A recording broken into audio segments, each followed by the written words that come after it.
Yo, what's up, guys? Welcome to a new episode of the Looks Like On podcast.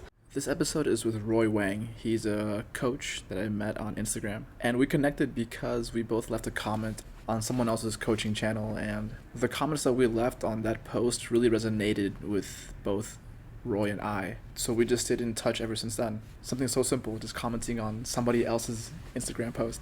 This is Roy's second time on the Looks Like On podcast, and I'm sure we'll have him back many more times. Roy is a masculinity coach, and this episode is about the nice guy. There's a lot of content online about nice guys being narcissists and manipulators. And in this conversation, Roy will break down why it might seem like that, and why there's no need to assume that all nice guys are low-key manipulators. I know this will be helpful for somebody somewhere. Thanks for watching.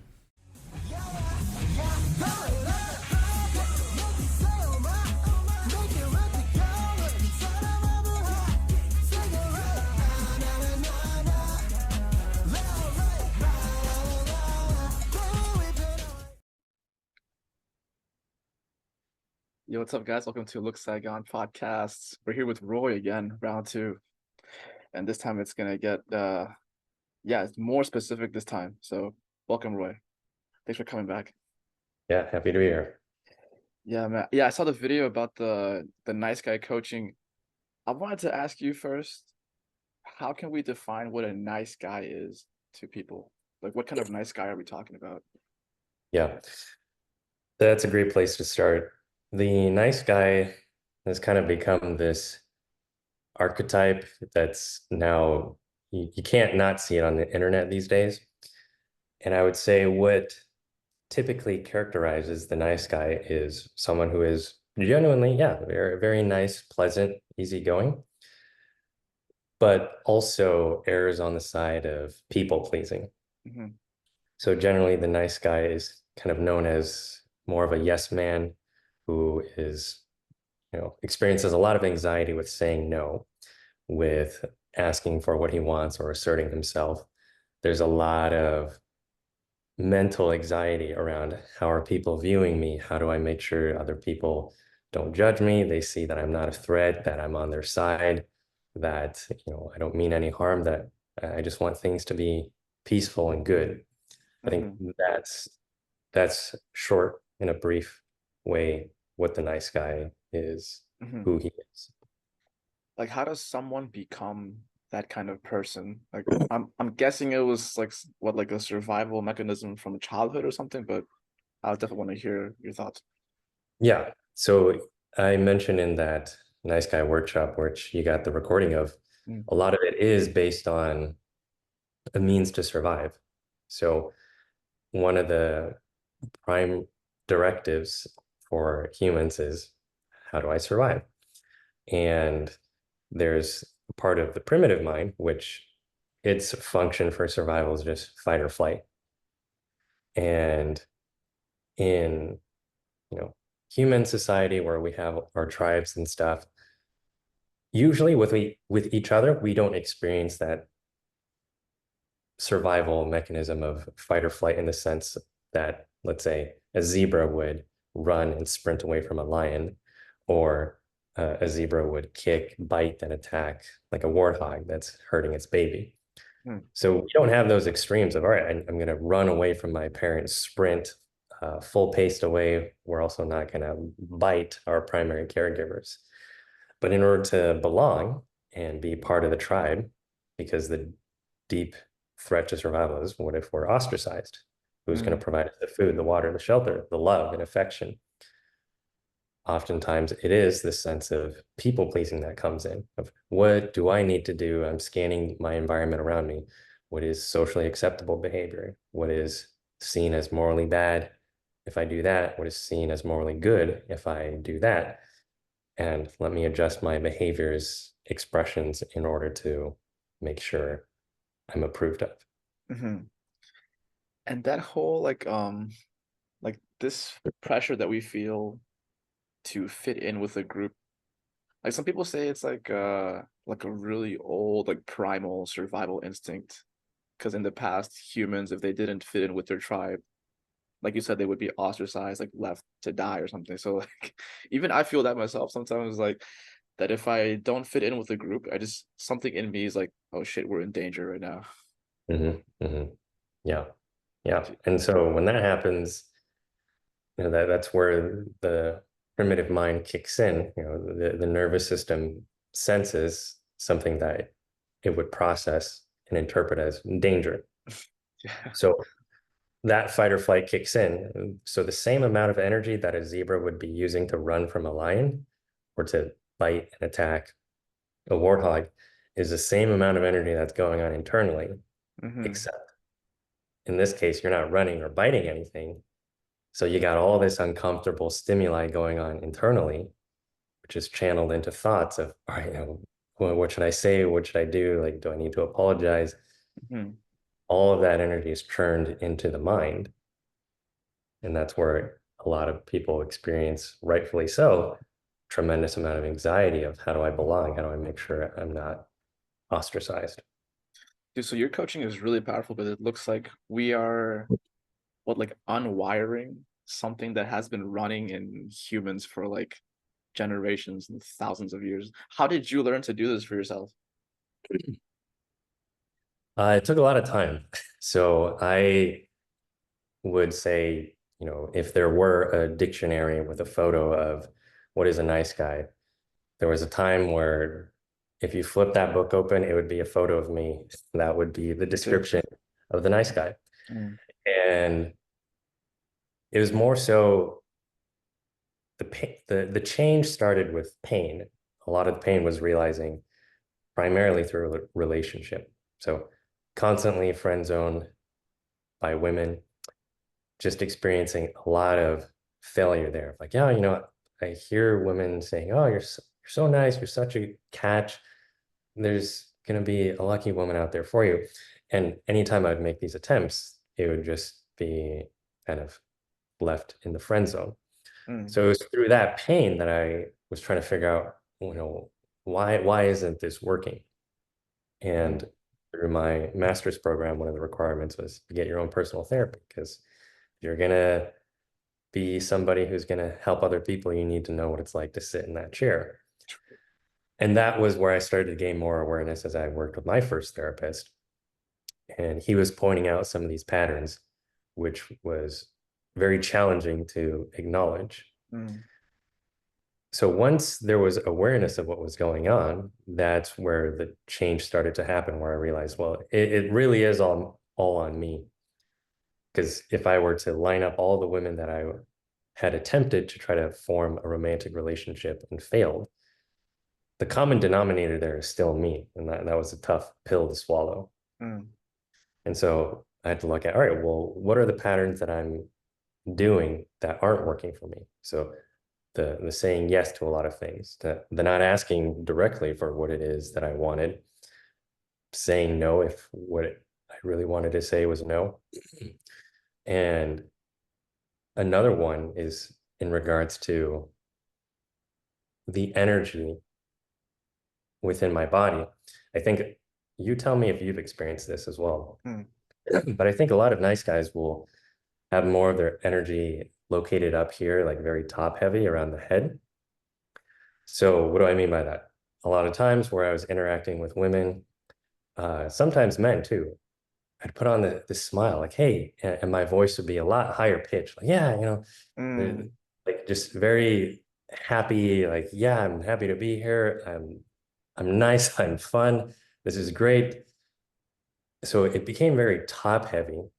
mm, And over time, I became aware that bringing the energy more down into like the gut, the groin area, also the stomach, where a lot of that willpower is, shifted my behavior. So it was less top heavy, but it was became more mm. centered.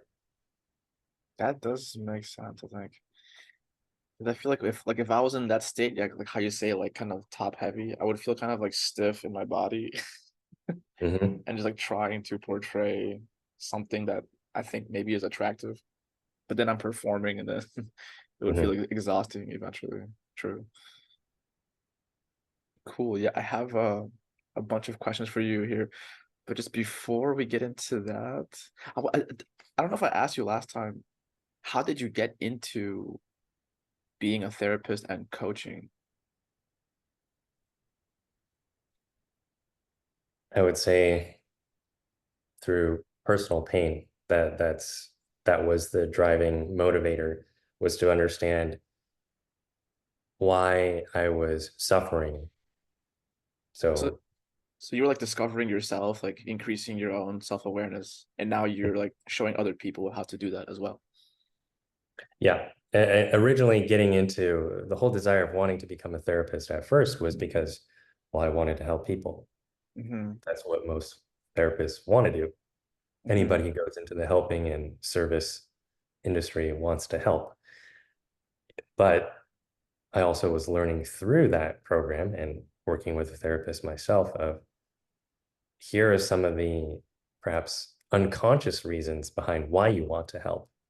Nice. And Ooh. this is where I think something that does operate for maybe not all nice guys, but I think a good number is there is some level of a savior complex. Mm-hmm. I knew that was evident in me. So just as people have pointed out to women saying like, all right, there are women out there who just want to save these broken men. Like, oh, I can fix them. I can fix them and then it'll be the relationship. And often people have pointed out, oh, there's some daddy issues going on. Mm. Oftentimes there can be. The same applies for a lot of nice guys. So a pattern that I've seen for a lot of men, myself included, was, usually raised by a single mom, or mom was very domineering, dad was more like a kind of a Homer Simpson type, like, silly, goofy, but it's more he's letting the woman be in charge, Mm. a little bit more passive as the father. And so a lot of these boys, now men, were used to, like, all right, how do I caretake mom? Because she's got a lot to handle either as a single mom or frustrations with the dad, with men. And so there's this piece of like, all right, I want to show women that I'm enough, that I'm good, that I'm capable. And that's a fit for not a woman who sees like a guy as, oh, you're perfectly enough just as who you are. That is more of a match to a woman where he feels I'm not quite enough, but there's like but I'm looking up at her as Mm. opposed to eye level, The pedestal. right? I've been thinking about the pedestal a lot lately. Yeah. Like, I haven't thought so much about how did I create the pedestal itself. I've been mostly thinking about how can I destroy it. Like not so much taking people off of the pedestal, but just like I just imagine myself with a hammer destroying the pedestal. Mhm, mhm, I don't know if it's a good idea or not, but I'm mhm. experimenting with that. But that's because you've seen or sensed something there that hasn't been serving you anymore. Is that right? Right, yeah. Because like when I put him, if I put somebody on the pedestal, it's like they have so much influence over me, and like whatever they say could like make me or break me. Right. So then I felt like, why should I give them that power? Maybe there's a way to just eliminate the pedestal altogether. So I've been trying to figure Mhm, that out mhm. lately.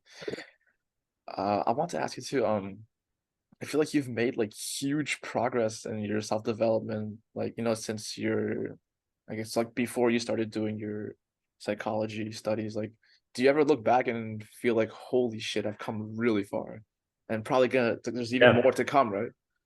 Yeah, for sure. There's been genuine moments, even as I was concluding my grad program, which was 3 years. So that was from 2015 to 2018. But yeah, as I was wrapping up my grad program, there were several moments where I thought the me 3 years ago is almost completely unrecognizable to the me now. Like if 2015 me were to have a conversation with 2018 me, the 2015 version of me would probably be terrified of the 2018. I'm like, what are you doing? Mm, Why are you thinking or behaving in these ways? This is dangerous. This is not how we're supposed to behave. This is what mm, we know. This is what is safe. So yeah, there was a big shift. dude. Do you think like if somebody does the inner work to heal this nice guy, I don't know if heal is the correct word, but like to deal with this like internal nice guy syndrome, when let's say they do it with the purpose of having better relationships with Mhm. women. But do you think that when they do this inner work, it will give them benefits like overall in their life, not only relationship, but would it affect positively like every aspect of their life? Absolutely. Yeah. At work, with family, friendships, relationships. A lot of times, yeah, for guys, it's got to start somewhere. Oftentimes it is relationships. Oh, I Mm, can't get over this woman. I'm having these experiences. Why don't they, just pay attention? What's going on? There's usually a pain point that starts there. And mhm, as many men will realize, so ones that I've worked with, but I can also testify to this, along the way, as a person does the inner work, as a man does the inner work, he will come to a realization that in the end, it wasn't ever about getting a woman or necessarily getting that job and getting successful and earning a whole bunch of money. mm, But all along, what he was looking for was himself, his essence. mm, So underneath all the conditioning. So a lot of the work is just clearing the mud off of the windshield to see clearly through that window of, right, mm, this is what I've been looking for this whole time. mhm. I think this takes us to the first question. Because the first question I have here for you is how can nice guys develop a stronger sense of self-worth that isn't dependent on validation from others, especially their romantic partners? How can a nice guy develop a stronger sense of self-worth Yeah, without yeah, without needing validation from other people. Mhm. I think I can only speak to my path because that's the way that I've known it. Mhm, There is a lot to be said about having a mentor, a coach, a therapist, but somebody there to support him in first understanding his own mm, thought patterns and beliefs that have been there. Because until those are addressed, it's really difficult for the nice guy to see that in himself. mhm, So that's where even things such as the positive affirmations or the mantras aren't so effective to start out. Of okay, so you're saying I just repeat to myself every day in the mirror, like, oh, I love you, you're enough, you're enough. mm, It'll hit on the pain points in the mind, the subconscious that doesn't believe that. So that can be really hard to conquer just by yourself in the beginning. mm, Some people I have heard also take the path of like a lot of mindfulness meditation of just sitting with it. All right, let me sit with my self-loathing. Let me just acknowledge all the thoughts mm, that are there, even if it means crying ugly tears. Okay, I'll be mindful, see it, but not attached to it. I'm just gonna let this keep going and just watch it with a compassionate eye. mm.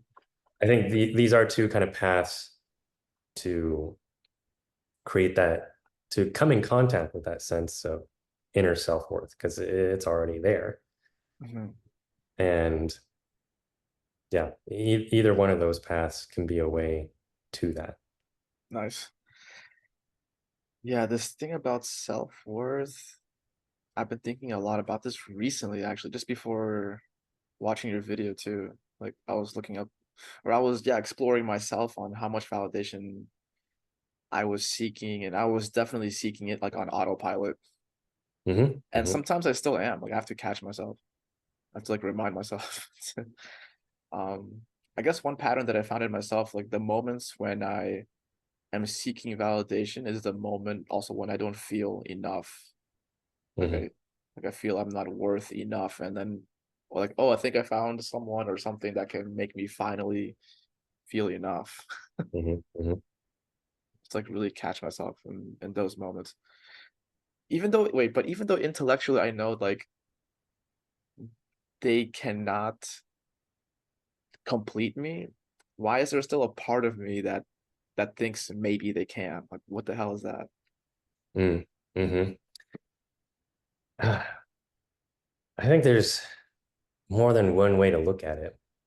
One way And I guess they melt together actually. But if you've heard of this concept where our subconscious patterns, even the ones that get us into trouble and repeating the same things over and over that have caused pain, all of it is still in service to a part of us that wants to come back to wholeness. But first, it starts by thinking, I come back to wholeness through something out there. Mm. So, underneath all of that, there is a genuine core of truth, which is the desire to return to wholeness.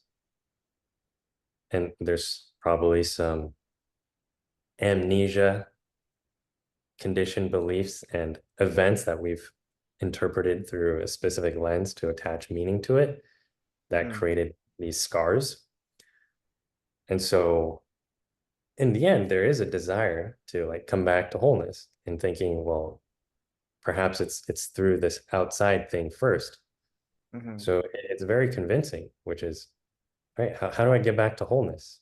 I'm going to do whatever it takes to try to come back to wholeness, whether it's this person, this thing, this job, this title. Let me try and do that. Mm. So it's a strong urge, it's a strong imprint that I think is there. Mm-hmm. Intellectually, yeah, we can understand, right? Probably not anything outside of us is going to satisfy us to that degree of, all right, now I'm finally whole. Mm-hmm. For that to get to the subconscious mind to understand, that is something that goes beyond just the language we're using now. Like Right. that's where it goes deeper to more of the symbols, senses. Mm-hmm.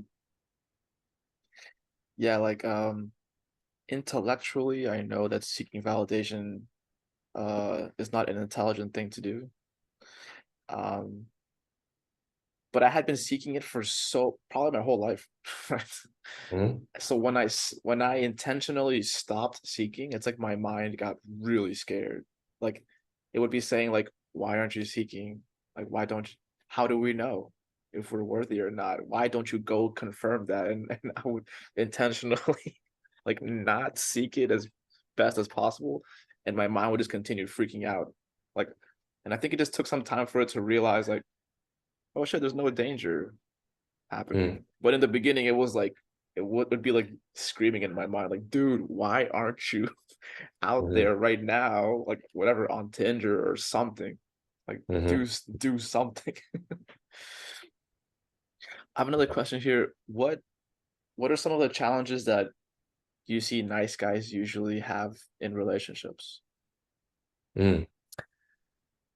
Overgiving is one.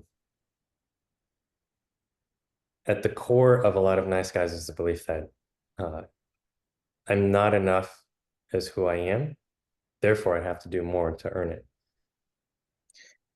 Is love bombing connected to this?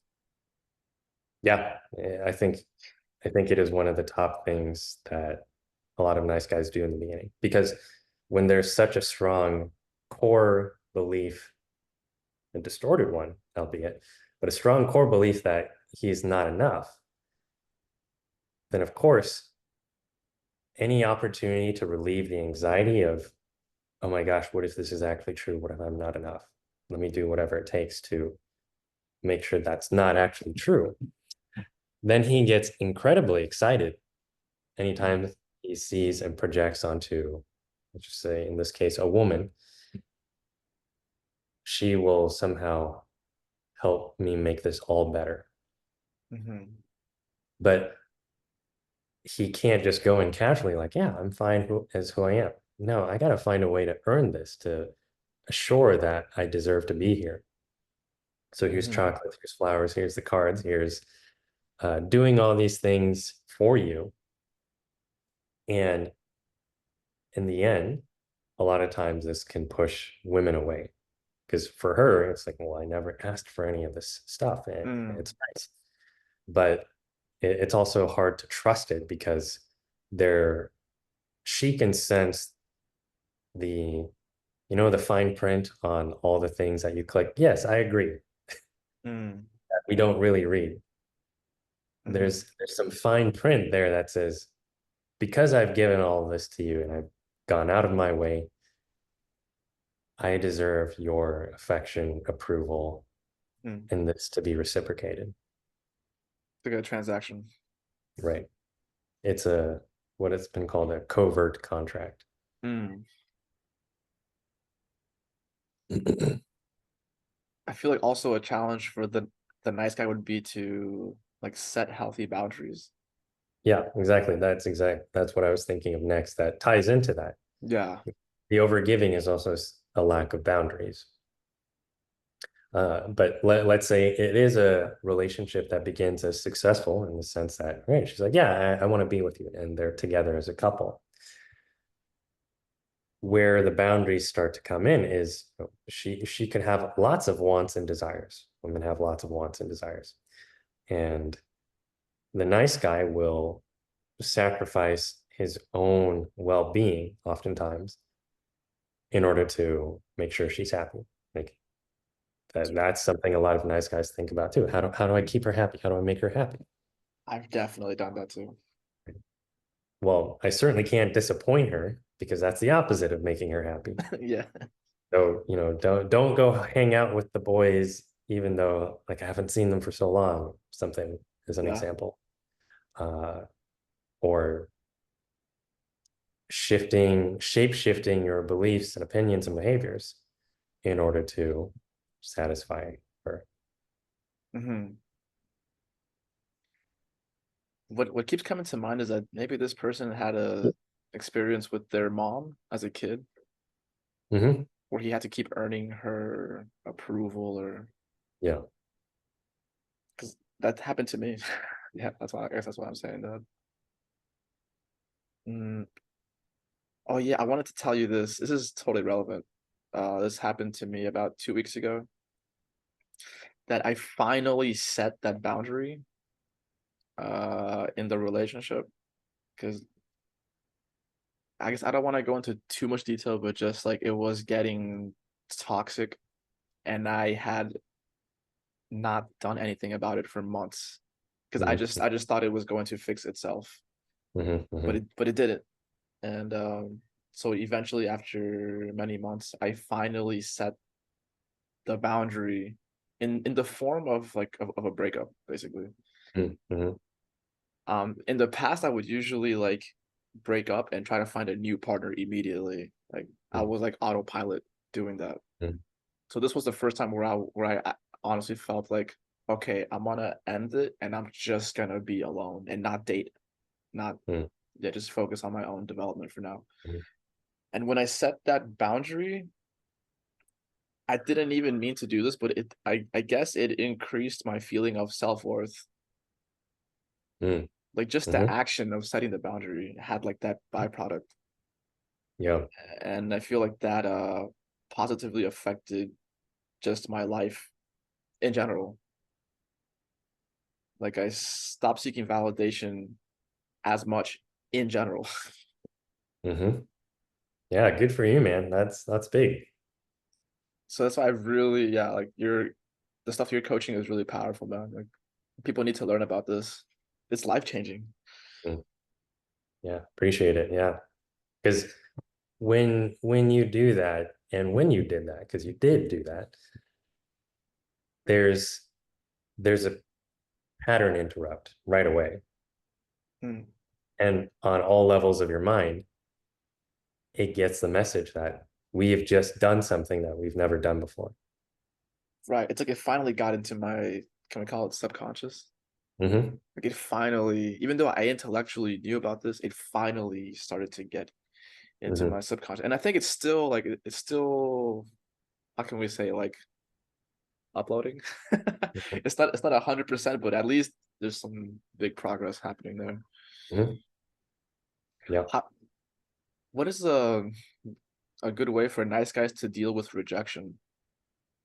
Oh, that's a great question. Realize that it's not really about you. because it gets internalized a lot. I did a Mm. lot. Why did she reject me? It's because I'm ugly. Why did she reject me? It's because I'm Asian. Why did she reject me? Mm. It's because I'm this or that. There's so many different reasons that we can put there to create a sense of meaning to try to better understand the pain. So realize it's really not about you. Right? If a porcupine came up and asked you, asked a nice guy, like, hey, you're so sexy, like, will you marry me? You're not going to say to that porcupine, oh yeah, I'd love to. It just doesn't fit, you're a porcupine, I'm a human. Silly example, but Mm. it's not really about the other person not being enough. It's like, all right, it's just not a fit. She, for whatever reason, wasn't interested. Okay. What's then left is just the feeling. So the feeling might be face flushing red, feeling a lot of that heat Mm. because she just said, sorry, no, face will flush. Maybe there's a caving in feeling in the chest. Breathe through the feeling, knowing that that feeling doesn't actually have a meaning that dictates who you are, your worth, how good you are Mm. as a person. It's just a feeling, it's a sensation. And breathing through it is a way to feel it, acknowledge it's there, and then beginning to release it. Mm-hmm. Like if I was your client and I was feeling like, okay, I'm feeling I just got rejected. I'm observing this feeling, but why is this feeling even happening? Like, what is triggering this? Mhm. Well, it's kind of like you tell somebody who is Christmas shopping or their kids. It's Christmas, they got a bonus this year. That parent's thinking, finally, this is the year I'm gonna get my kids that toy that they wanted. Right? They really wanted this action figure. Yes, I can finally get this action figure this year. They go to that toy store. They said, hey, sorry, somebody just bought the last action figure. We don't have any more. Mm. All of that excitement, anticipation now bumps into the reality of, shoot, there is all this excitement and anticipation, but now it doesn't get to go anywhere. It doesn't get to realize and actualize. Mm. So, of course, understandably, there's this moment of deflation. Oh man, that sucks. I was Mm. so looking forward to this. But that didn't mean that that parent did anything wrong, right? That parent was super excited to go in, use their bonus this year so they could finally get those toys. That parent did exactly what they were there to do. Right? Good heart, intention, everything. It just so happened that, man, they ran out of the toys. Mm. How does that So land yeah, with you? I'm trying to so like I guess like in that scenario, the kid was expecting the toy from the parent. Well, the parent was Also expecting had to and give it, yeah. anticipating, yeah, I'm gonna be able to get this for my kids. Mm.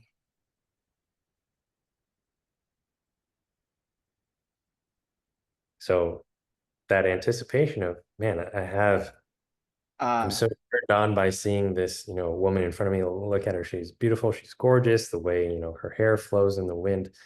There's there's an enamoring quality of women's beauty that has Mm. inspired men to write poems and songs throughout Mm-hmm. history. And so, of course, the guy wants to realize that, wants to come into union with that. Mm-hmm. But when it's met with sorry, no, I'm not interested. I guess now the question is becoming like, what what do this is kind of hard. This is kind of I'll just say what comes to mind. What does a man find attractive? I guess in this case, a heterosexual man. What does a Mhm. heterosexual man find attractive about a woman, or is it different for everybody? I'm sure it could be different for everybody, but I think enduring quality is for most men. I think we have the unconscious felt sense that life is filled with strife. You Mm, gotta make a living, you gotta achieve, you gotta push yourself, discipline, go out there and do it again, go out there and do it again, prove your worth, prove your capability. mhm, When we see woman, we see a reason that makes all of that worth it. Of yes, as many men have voiced, like, yeah, I would crawl through broken shards of glass, go fight the wars if I knew that I can return home and see her and she's there to welcome me back, to hold me or to feel the touch of her skin, to mm, smell her lovely scent. There's a belief in beauty. There's a desire to rest in beauty, mm. and women reflect that. That matches with do you know the Viktor Frankl book, Man's Search for Meaning? Mhm. I think Mhm. in that book he mentioned like yeah, his like his motivation to survive was his wife, right? He wanted to go back to his Mm. wife, even though he didn't know that she was already like murdered, but like he just right, he had no idea she was already dead, but he that was like his motivation. Mhm. And it worked. He actually survived. Mhm. Was it Auschwitz, right? Yeah. Jesus, bro, that's crazy. That's so powerful. Yo, we got Mhm. about 2 minutes, man. Like, do you have any like final message you want to send to our listeners? Final message. Yeah, so kind of the whole reason I did that workshop on empowering the nice guy is because I think nice guys need a different message out there. A lot of the messages that you'll see on the internet today are ones that pretty much shit on and dunk on the nice guy of, Mm. oh, he's a simp. Oh, he's weak. Ah. He's manipulative. He's a narcissist. You can't trust nice guys. There are a lot of those messages from Hmm. men and women. And it doesn't do anything to encourage or inspire nice guys to want to be True, any better because true. he's already struggling with a low sense of self-worth. Yeah, So he's hearing, well, wow, okay. So I basically can't ever be enough. Is that what the message is? right. That's a heavy burden. The message that I wanted to share with that workshop is actually nice guys have a huge gift. Mm, They're very much connected to their heart. Good listeners, very giving, tender, empathetic. Those are great qualities. And those are also reasons why so many women feel comfortable confiding in the nice guy. mm, And so what I want to do is like say, keep those qualities. Don't, as some people say, kill the nice guy. Preserve those qualities at the same time as you connect to your masculine core, the part that can say no, assert yourself, have that penetrative masculine energy.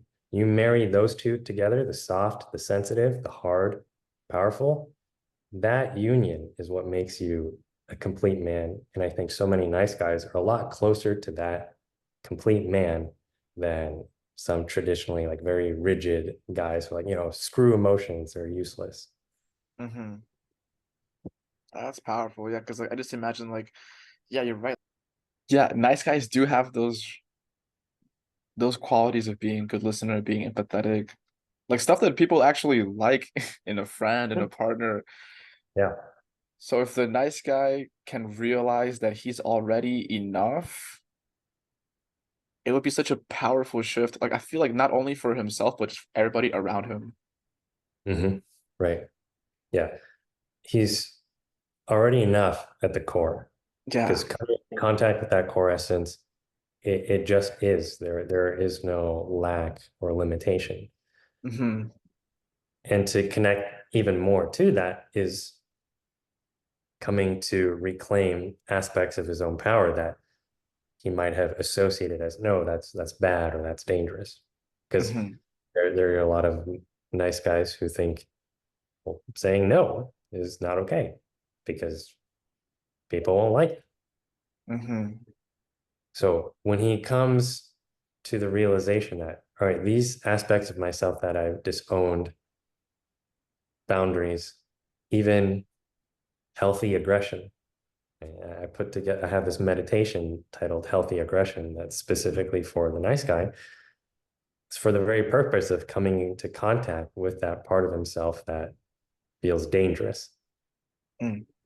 Because there is a level of aggression that is needed to not just be and survive and thrive in this world, but Mm.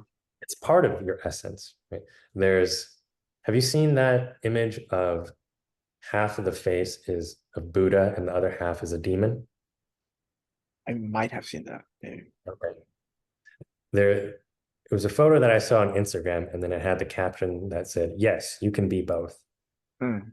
And that's the integration piece. Mm-hmm. There's a monk named Shaolin monk Shi Hengyi. Have you heard of Yeah, him? yeah, yeah. He had another way of phrasing it. He said, uh, "Demon's hand, Buddha's heart." And again, Mm. it's that integration where you have the capability to, yeah, you could cause some harm, but your heart is one that is loving. It's Mm. open. And you also have the discernment of, right, well, if more force is called for, you can access that. Mm-hmm. But you have mastered all of it. You've mastered the hard, you've mastered the soft. So you reign over both. And Mm-hmm. that's a powerful man who's aware, integrated, connected, and can use both. True. And you see it in nature too, right? Like animals, like when they are chill, they're chill, but when they have to fight, then they fight. Mhm. Right. And when you talked about like the demon hand and the Buddha heart, it feels like yeah, you can be like strong and assertive, Mhm. and the Buddha heart is like your intention, right? So why are Mhm. you doing that? Right. Yeah. That's awesome. Because Ooh. the world today, we need need good men, men who are connected to their heart, soft, tender, sensitive, and also have ownership over the hard, the power, the penetrative force that Hmm. is unique to the masculine. Dude, I feel like this overlaps with martial arts, right? Because isn't that 100%. it's like it's like someone who learns martial arts like not to go around beating everybody up, it's like to Mhm. have the wisdom of knowing when you have to defend yourself, I guess. Yeah, 100%. That's sick. Exactly. There was something else. Ah, right. I wanted to share this with you.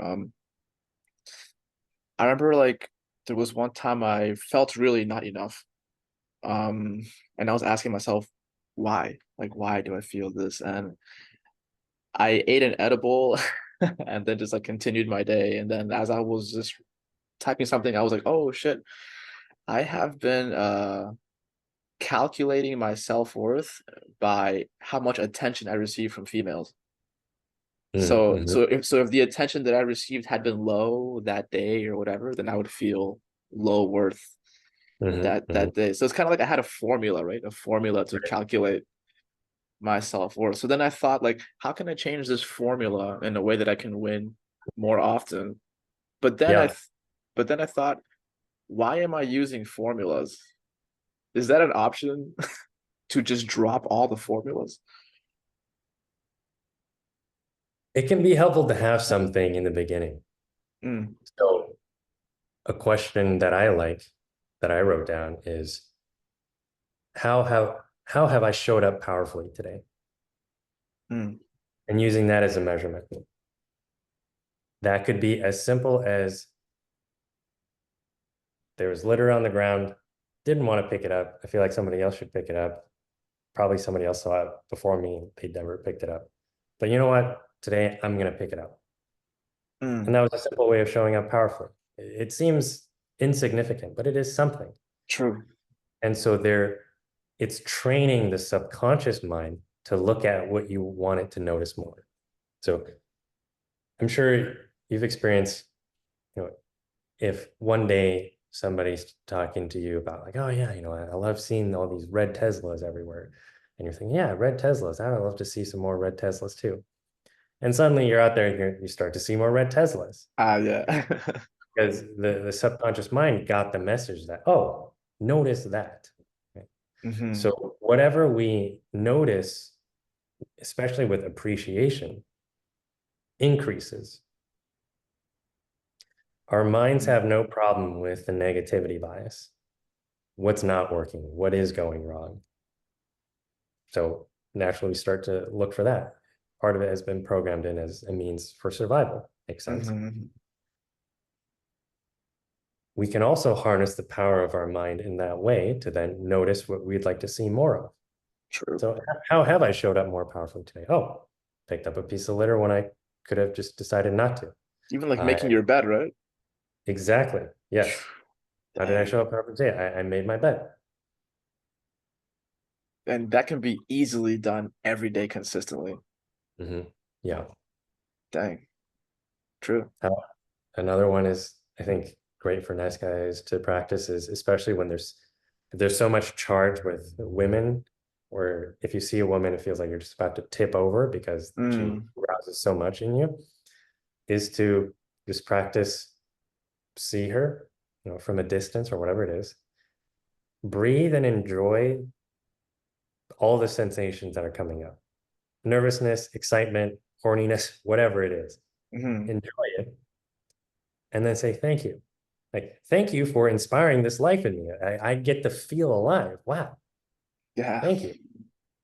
And then making the conscious decision to be like, all right, thank you. And now I'm going to move forward this way because I'm going to go buy groceries or I'm going to go run this errand. Hmm. And that's already shifting the pattern from, wow, this is overwhelming. I need to make this work out right now Hmm. to I can enjoy and be turned on by something. And I can also go on my way and not be just completely knocked over by it. True. Dang, I feel like the power of gratitude, I feel like it's not highlighted enough, man. Like, I don't know, like in everyday conversations or I don't know, or even just content that we see online. Like, gratitude is so powerful, man, because what you just said is true. You can say thank you to these emotions and feelings and then continue with your day. Mm-hmm. And I feel like gratitude helped me a lot also in my own journey just recently because I think it took me a long time to even believe in the power of gratitude. And Mm-hmm. maybe in the beginning it even feels like cringy. Like it's Right. like why? Yeah, yeah, Thankful yeah. about what? Mm-hmm. And there's this book called Think Like a Monk by Jay Shetty. And Mm-hmm. he has a whole chapter on gratitude. And one thing he said was like if the benefits of gratitude could be like put into a pill, it would be like the best selling pill on the market. Mm-hmm. Mm-hmm. Yeah. So why don't Dude. people believe in the power of gratitude sometimes? Is it because it's so simple? Like it just seems too simple to be helpful. Well, it can be a little bit tricky because there there can be a shadow side of using gratitude, which Mm. is, all right, things suck. So let me just find something to feel grateful for so I can get out of the suck so that life will be better, Ah, still like a transaction. which is like, all right, let me do the thing. It's like a checklist. Let me feel grateful today so then like I can make my day better, Uh-huh. Uh-huh. which is still a way of getting out of whatever was the difficult or heavy. Yeah. So that's where with mindfulness meditation, the idea is everything is welcome to the table. Right? All Hmm. right. I noticed the thought. I hate myself. Great. Welcome to the table. Not attached to it. You just notice that's there. Okay. Yeah. There's some heavy feelings, sadness, anger, rage. All right. Welcome to the table, guys. I saw you had in your Instagram the notes about you saw Inside Out too. I did as well. Yeah. Both movies were beautiful. And in a way, it was illustrating, all right, we're welcoming all these feelings, Yeah. thoughts, sensations to the table, knowing that they play a role, they play a purpose. Ultimately, they want us to survive. Mm-hmm. But there are probably some ways that conditioned beliefs of the mind have been trying to do that in ways that haven't been serving us. So that's where we get to clear the interpretations and the meanings that have been there. Mm-hmm. So it's why isn't gratitude talked about as much, or maybe why people skip over it? I think some of it is because uh, some people can use it to bypass. Like, all right, let me just get to the good stuff. I don't want to deal with the heavy stuff. So let me just get to the good stuff. Those things are wanting the acknowledgement. So then they can shift, transform, and then you get to move forward. Another reason why I think it's not valued or talked about as much is I think in the world that we've been saturated in today with media, again, it's capitalizing off of drama, off of Yeah. negativity bias. Yep. Why do men suck? Why do women suck? Who's wrong? Who's right? Who's the enemy? Who's the ally?